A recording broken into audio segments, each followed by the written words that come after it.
What's up guys, it's Justin here, and today I want to talk about what we know so far of the Apple iPhone 8 and the Samsung Galaxy S8. So the reason why I'm making this video is because I've been getting a lot of questions in the past few weeks on social media, on the live streams, and also just some comments on videos in general. Today I wanted to kind of compare what we know so far with each phone and kind of what you should be excited for this year in smartphones. The Samsung Galaxy S7 and S7 Edge, along with the iPhone 7 and 7 Plus from Apple, was pretty much an incremental upgrade last year. The S7 was based mostly off of the S6 with some minor changes and some pretty good changes that still made it one of the best smartphones, while the iPhone 7 at the same time was nothing drastic in terms of changes from the previous generation, which was the iPhone 6S, but still a decent upgrade. But I think this year is going to be much more exciting in terms of new features and designs we should expect from Apple and Samsung. The Samsung Galaxy S8 is a phone that we know a little bit more of because it's coming out much sooner than the iPhone, which is not due until the fall. So just keep in mind in this video that everything is a rumor, a leak, and to any degree a speculation as opposed to what has actually been revealed. So starting out with the iPhone 8, the iPhone 7 was originally supposed to be the redesign year, which is every other year.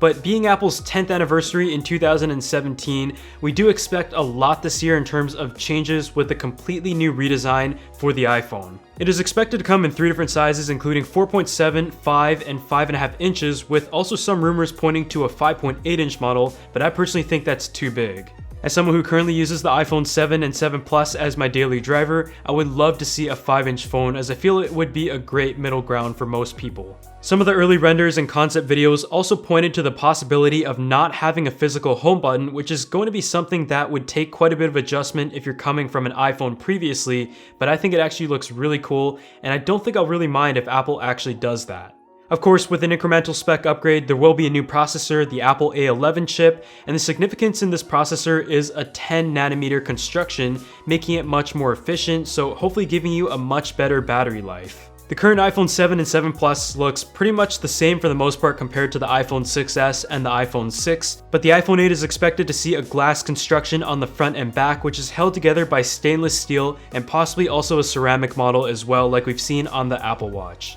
All of the rumors so far have pointed to this design scheme, but it's also cheaper for Apple to produce. The camera is also expected to have optical image stabilization on both lenses as opposed to just one, and also the possibility of using the dual lenses for augmented reality and 3D space situations. But when you look at the iPhone 7 and 7 Plus, you could say in some ways Apple is kind of playing catch up here. There's still a few major features that are still not on the current iPhone, and some of which are seemingly going to be fixed in the iPhone 8. The next generation is believed to have wireless charging, as Apple has staffed some wireless charging experts, and this is something I've been waiting for a very long time. Additionally, we're also expected to see an IP68 rating, putting it on par with the Samsung Galaxy S7's current IP rating. So all in all, in Apple's 10th generation iPhone, I'm personally really excited to see what they do, especially with the new sizes, and also possibility of having a full edge-to-edge display or even a curved model on the largest sized iPhone with an OLED screen.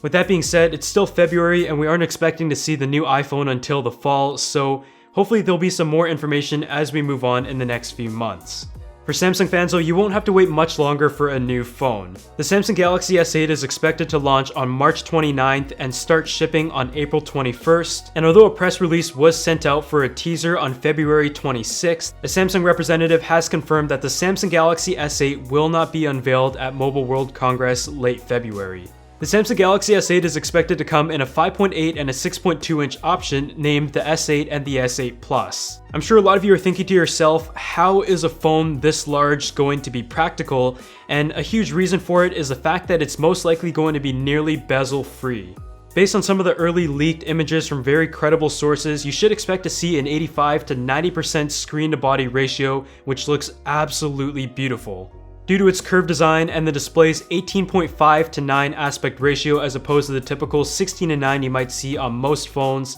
the display is going to wrap around the edge of the phone, making it what I hope is a relatively manageable form factor for the phone itself. Of course, Samsung has been at the forefront for smartphone displays with their QHD AMOLED being very vibrant and sharp, but there is also a possibility of a 4K display which would look great, especially on the 6.2 inch model. It is also expected that they will continue with a glass back design. Inside the phone, you should expect to find a Snapdragon 830 or 835 processor and an Exynos 8895 option. This will likely be paired with a whopping 6 gigs of RAM. Like we initially saw on the Samsung Galaxy Note 7, a USB-C port is expected to be found on the Samsung Galaxy S8, and Samsung is also likely to keep a lot of people happy by keeping the headphone jack on the next generation. Based on manufacturer orders, we're expecting to see a 3250 mAh battery on the S8 and a 3750 mAh on the S8 Plus. This is a decent step up from the 3000 mAh battery currently found on the S7 and 3600 mAh battery on the S7 Edge. Thankfully, Samsung is also said to be using a completely different manufacturer from the ones that made the Note 7 batteries, so hopefully there won't be any problems there. In the recent years from my testing, Samsung has always set the bar high when it came to the camera, and they are expected to continue with a 12 megapixel f1.7 camera that will likely have some improvements in the sharpness, the low light performance, but we don't expect to see a dual camera setup like many other manufacturers have opted for. Lastly, a new AI system is also expected to debut on the new Samsung Galaxy phone, and based on trademark filings, it is expected to be called Bixby and rival the Google Assistant AI system and replace S-Voice altogether. So let's go ahead and just give you guys a quick briefing of both of the phones, and I have to say I'm really excited, especially with Samsung's bezel-less display design, and if the rumors and leaks are true, it is going to be a very beautiful phone. Samsung in the recent years has really set the bar high for other flagships that come out throughout the year, and I have loved the Samsung Galaxy S6 Edge, the Samsung Galaxy S7 Edge, and it has been my go-to Android phone for many parts of years. Nowadays, spec bumps of course are expected, so I didn't want to focus too much about the spec upgrades on the Samsung Galaxy S8 or the iPhone 8, but I have to say, when it comes to the S8, the thing I'm most excited for is that display. On the other hand, the iPhone 8 is a big phone for Apple. It is their 10th anniversary since 2007 when the original iPhone was released, and it has been Apple's most successful product of all time. What I'm most excited for is the iPhone 8 Plus because of the possibility of having an OLED display and a curved layout, and just overall having a new redesigned feel to the phone, because I've been a user of the iPhone 6, the 6S, and the 7 Plus and 7 for the past 3 years now, and I have to say I'm getting kind of bored of the design. Additionally, a 5-inch model is going to be awesome, but I don't really understand why they would want to keep around the 4.7-inch version if they can just make a 5-inch version with a smaller bezel that would make it pretty much the same form factor as the 4.7-inch current iPhone. As we compare the two phones though, it is evident that the iPhone at the same time is playing catch up to Samsung and also many other manufacturers out there when it comes to the newest IP rating, and also the possibility of wireless charging finally coming to an Apple smartphone.